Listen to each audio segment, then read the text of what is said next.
Bet pēc lielās talkas jau nākamajā sestdienā Latvija ar aizturētu telpu sekos līdz 8. un 9. klašu skolēniem, kuri tiešraidē kanālā LNT cīnīsies par labākās klases titulu. Īpašā Latvijas Energo konkursā Eksperiments. Kā konkursam gatavojas Aglons jaunieši, par to turpinājumā.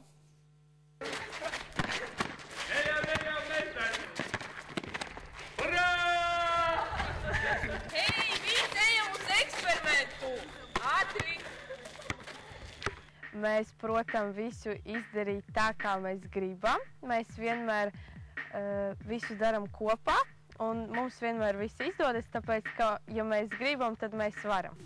Viņi grib un var. Aglonas vidusskolas komanda Smaidīgie Olmi ir tikusi Latvijas Energo koncerna erudīcijas konkursa Eksperiments finālā, spējot apvienot gatavošanos 9. klases eksāmeniem, mūzikas nodarbības, sportošanu, azartu un draudzības garu. Mēs esam visi draudzīgi, saliedēti un mēs cenšamies viens otram palīdzēt ar savām idejām, domām. Dace mums ir fiziķis, protams, kas ļoti labi saprot formulas. Raitis mums ir tas, kurš ir matemātiķis, ja vajag kaut ko rēķināt, vienmēr būs klāt. Katrīna ir muzikāls cilvēks un arī sportisks. Valdis mums ir cilvēks, kurš ļoti prot slēgt schēmas, un ar to mums arī viņš ir viens no stiprākajiem komandām. Zanda mums ir pētnieks, kurš visu pēta un grib iepazīt visu jauno.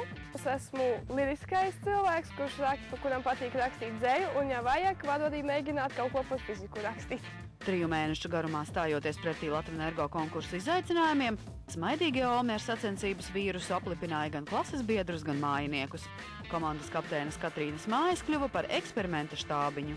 Tad, kad nāca mājās un tad, kad tika risināti visi uzdevumi, tad pirmais bija pie datora un tad bija apskatīties punktu skaitu un tāda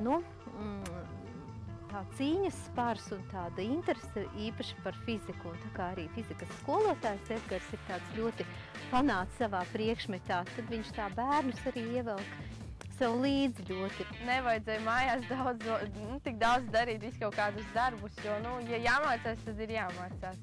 Zandas mājinieki ievērojuši, ka eksperiments iemācījis meitenei patstāvību un iepotējis cīņas sparu. Mums tētis mazliet varbūt arī tā cenšas ievirzīt Zandu, lai viņa rēķina tos uzdevumus risina, lai cenšas varbūt izprast, jo fizika tomēr ir viens no tādiem šo te eksakto zinātņu pamatpriekšmetiem. Tētis vispār gribētu, lai viņa iet kaut ko tādā saistībā ar elektrību, jo viņš pats ir saistībā ar elektrību.